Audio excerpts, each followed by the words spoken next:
Have you ever wondered what truly lurks in the shadows of parks at night? Tonight we share 3 true horror stories that unfold in places most people think of as safe. Parks, benches, playgrounds, dark pathways. These ordinary locations became scenes of terror. It was a warm summer night. The streetlights flickered slightly as a group of teenagers rode their bikes toward the small, seemingly harmless playground just down the block from one of their homes. The playground was surrounded on 3 sides by dense woods, leaving it isolated from any curious neighbors. The swings swayed gently in the night breeze, though no one had touched them. As they approached, the soft crunch of gravel under their tires echoed unnaturally in the quiet night.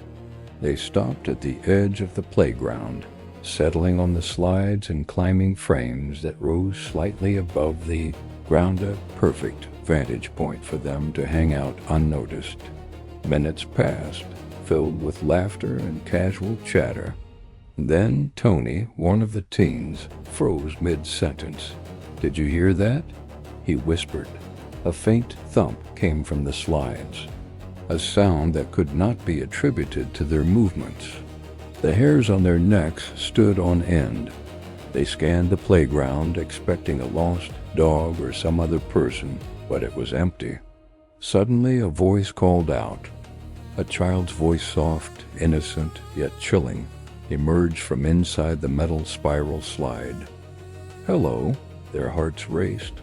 The sound was coming from a place that should have been empty. The slide was hollow, the darkness impenetrable. One of the teens, braver than the others, approached cautiously. "Is someone in there?" he asked. The voice replied softly, almost playfully. "Hello." The teens exchanged terrified glances. For half an hour the slide whispered and echoed, yet no child appeared. The sense of being watched grew unbearable. They raced home on their bikes, adrenaline surging, imagining every shadow could be the voice again. Arriving home, they were greeted by a woman standing at their backyard gate. Middle-aged, smiling unnaturally wide, her eyes locked onto them through the fence's crack. "Were you at the park?" she asked, voice eerily calm. "No," Tony replied, his voice shaky. The woman simply nodded and left, still staring at them as she walked away. That night, the teens realized that what they had encountered was beyond normal. The park, the slide, the voice, they were no longer innocent playground elements. They were portals into something terrifyingly unknown. In 2018, a man decided to clear his mind after a long day at work. He jogged toward a park he often visited, enjoying the scent of freshly cut grass and the serenity of night. But as he entered the path, he noticed a man sitting on a bench.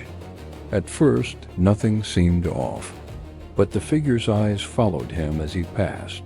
Every step he took, the shadow remained. He turned a corner, hoping to lose him, but the figure matched his pace without moving directly toward him, like a predator stalking silently. Every rustle of leaves, every crack of a twig, made his chest tighten. He tried to rationalize it. Maybe it was coincidence, maybe a harmless person, but when he glanced back, the figure was gone from the path, yet present just beyond the trees, watching. For hours his mind replayed the encounter. Every walk past that park felt tense. The shadow was a reminder that some presences in the dark do not need light to be dangerous. They only need your attention to feed your fear. A group of friends thought it would be fun to light Roman candles in a remote part of a park, far from any main paths. Laughter and sparks filled the night, but soon they heard vehicles approaching, headlights cutting through the darkness. A truck slowed nearby. Its engine hummed menacingly. As it turned, they realized two men stepped out with flashlights and possibly weapons, hunting them like animals. They sprinted into dense underbrush, brambles scratching their skin, branches whipping their faces. Panic surged with every step.